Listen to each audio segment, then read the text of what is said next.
நாலாவது வந்து உருவில் காட்டப்பட்டுள்ளவாறு எம் திணிவுடைய கொண்டு இணைக்கப்பட்ட எளிய ஊசலும் சுருளிவில்லும் ஒரே அதிர்வெண்களை உடையன.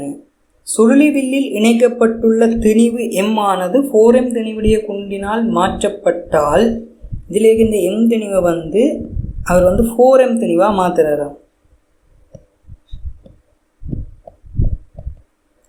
அப்படி மாற்றப்பட்டால் ஊசலினதும் சுருளிவில்லினதும் வில்லிலும் ஒரே அதிர்வெண்களை கொண்டிருப்பதற்கு ஊசலின் புதிய நீளம் என்னன்னு கேட்டது. அதாவது என்ன சொல்ல வரேன்னா, தொடக்கத்தில் 2 நீளம் சமனா, இப்போ சுருளி வில்லில் வந்து எம் திணிவை 4m திணிவாக மாற்றினா இப்போ அதே அதிர்வெண் மாறிட்டு. அப்போ இப்போ 2ஐயும் சமப்படுத்துறதுக்கு ஊசலில் நீளத்தை இவ்வளத்தால் கூட்டணுமோ குறைக்கணுமோ என்ன செய்யணுன்றது தான் கேட்டுருக்கு.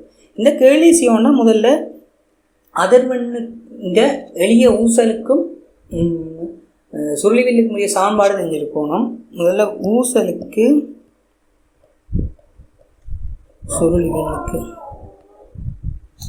ஊசலுக்கு வந்து F Saman 1/2π of L in மேல் G. சுருளிவில்லுக்கு F Saman 1/2π square root of M in மேல் K.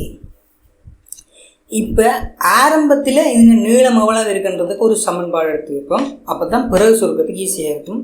தொடக்கத்தில் F Saman F 1/2π square root of G into N சமன் 1/2π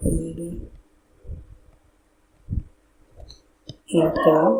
இதே முத்தலாம். ஆக நான் இந்த எல்லை எழுவாயாக்குறேன். அது இல்லை இஞ்சால போகலாம். G K M.